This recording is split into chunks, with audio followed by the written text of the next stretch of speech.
Okay, so this is strictly speaking part 4 of the walkthrough kind of tutorial for Victoria Empire Under the Sun, and what I'm doing here in this particular video is just adding railroads, and it's as simple as clicking on that province, and where that carriage symbol is just clicking the little grey box under it, which says, I think, improve.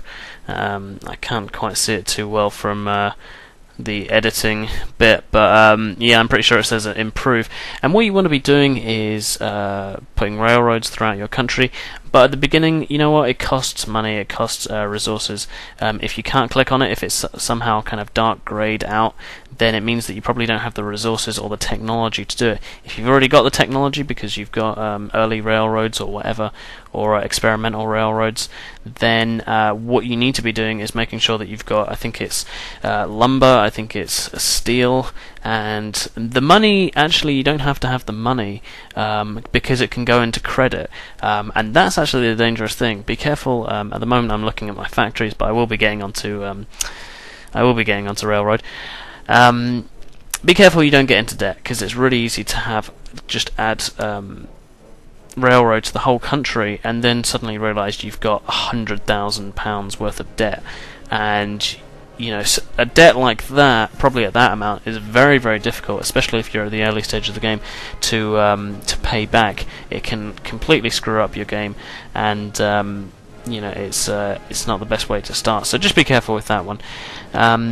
But as I was saying, the railroad, you need to make sure you have the requisite materials for that, clearly. And the best strategy to begin with is simply to go to there's a little tab at the moment. What I'm talking about is completely unrelated to what I'm doing right now. I seem to be buying, well, maybe not. I'm buying in steel. I probably need more steel. That's the thing. Right, now that little tab, that was a quick, that was pretty quick.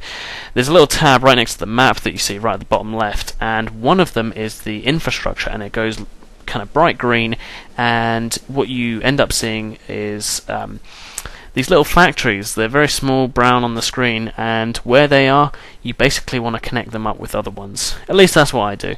And so I'm just going around clicking on ones that are interconnected, and then under where that picture of the carriage is, just clicking improve, and eventually what you'll have is a network of railway, and this, as it says on the actual game, is supposedly makes things a lot better. Now, to be honest, the early railroad don't really help that much. I mean, I don't notice it all that much on my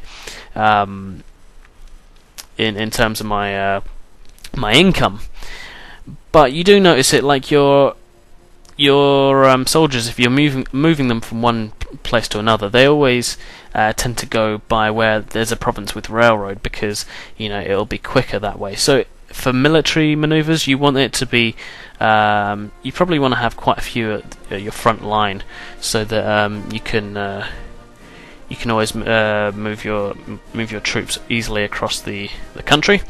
But definitely later stage railroads, from about kind of the steel railroad onwards, you definitely notice an improvement in how much income you get. So, but the early stages, I think it's I wouldn't say it's not worth it, but you may not see a massive return. So just be aware of that, because it is quite expensive throughout the whole thing. Even when you become this big capitalist state, actually sometimes, you know, getting the steel, getting everything together, sometimes takes a bit of time, and the money, it can still suck the money out of the coffers, so to speak. So some things kind of never change as a general thing, but at the beginning, what you definitely don't want to be doing is just putting railroad everywhere for the sake of it if you can't afford it. That's definitely one to keep away from, because as I said, debt can accrue pretty easily if you're not kind of watching that sort of thing, and as I said, what you get back from it isn't fantastic. So that was just a little thing on railroads, and I'll be doing some other videos on some other particulars as well.